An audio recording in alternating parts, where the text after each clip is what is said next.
Cikgu Rohayati meminta saksi untuk menjaga rakan bilik dom Zara dan memberitahu saksi ada pelajar jatuh dan patah kaki.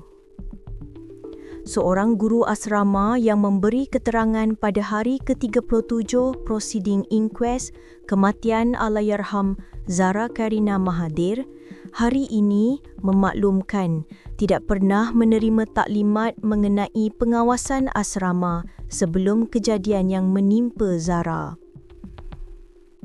Ini adalah ringkasan keterangan saksi dari kenyataan media pasukan guaman Puan Noraidah binti Lamat, ibu kepada Zara untuk hari ke-37 prosiding inquest kematian Allahyarhamah Zara Karina binti Mahathir. Mari kita ikuti keterangan deponen ke-45 Puan Edori Francis.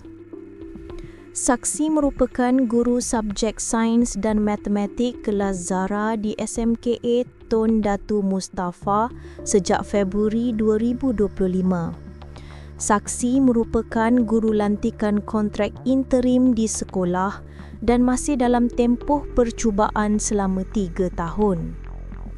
Saksi memberi keterangan kepada mahkamah bahawa Zara merupakan seorang yang ceria dan menghormati guru. Saksi juga pertama kali ditugaskan sebagai guru asrama sejak Februari 2025.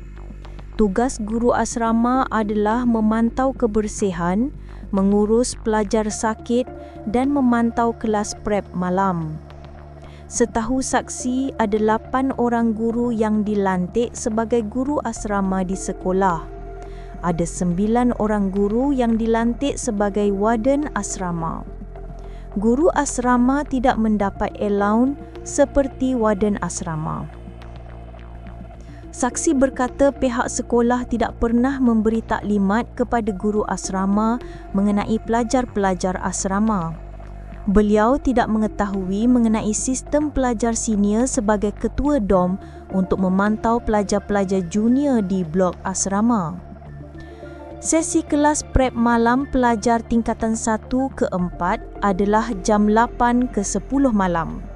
Biasanya guru asrama cuma akan memantau pelajar di blok kelas prep saja. Selepas prep, guru asrama akan balik ke rumah masing-masing.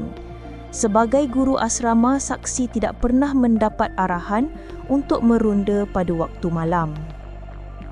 Pada 15 Julai 2025, saksi berada di luar sekolah dari jam 6 pagi sehingga 5 petang untuk mengiringi pelajar ke pertandingan Game Code di SM All Saints, Kota Kinabalu.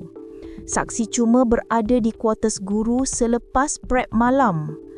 Saksi berkata guru besar tahu tentang jadual saksi di luar pada hari tersebut.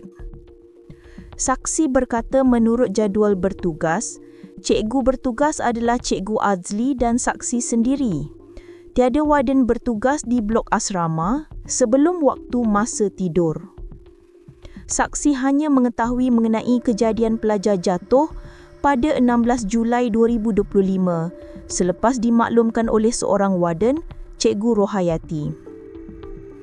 Pada jam 5.47 pagi, Cikgu Rohayati meminta saksi untuk menjaga rakan bilik dom Zara dan memberitahu saksi ada pelajar jatuh dan patah kaki. Saksi berkata dia tidak dapat membuat tugasan itu kerana dia ada tugasan di luar SM All Saints, Kota Kinabalu pada hari yang sama. Saksi meminta Cikgu Gloria yang merupakan rakan serumah saksi untuk menghubungi Cikgu Rohayati. Cikgu Gloria seterusnya melaporkan diri untuk tugasan menjaga rakan ahli dom Zara. Setahu saksi, cara menjaga atau mengawasi ahli dom Zara adalah dengan mengumpul para pelajar di bilik isolasi. Menurut saksi, sebelum kejadian kes Zara, tiada sebarang kaedah untuk merekodkan rondaan bagi guru asrama. Selepas kejadian, saksi berkata pihak pengurusan sekolah memberi arahan untuk membuat rekod rondaan. Rekod ini dibuat dengan mengambil kehadiran dalam setiap rondaan guru atau warden asrama dalam kaedah roll call. Saksi juga memberi keterangan kepada mahkamah bahawa kaedah merekodkan rundaan diumumkan melalui aplikasi WhatsApp.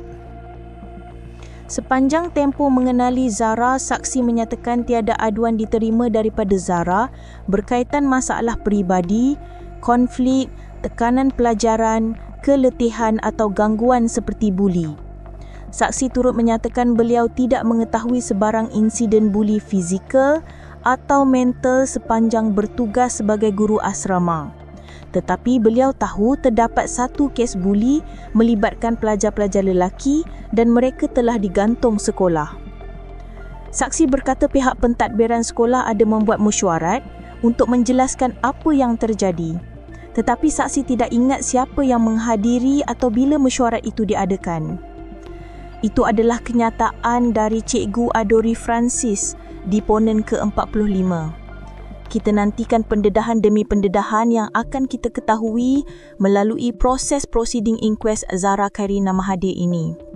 Kerana perjalanan inquest masih panjang, masih ramai lagi saksi yang akan dipanggil, termasuklah keterangan-keterangan pakar berdasarkan eksibit, pemeriksaan, siasatan dan apa sahaja yang berkaitan kes Zara ini. Janganlah kita membuat andaian terlalu awal dan membuat kesimpulan tergesa-gesa tanpa mendengar keseluruhan proses inquest, serta apapun juga, keputusan sebenar adalah di bawah kuasa Mahkamah Coroner. Jangan lupa menekan butang subscribe, like dan kongsi video ini. Tinggalkan komen dan pendapat anda. Yang baik itu budi, yang indah itu bahasa. Semoga kita berjumpa lagi di lain waktu, di lain masa. Justice for Zara.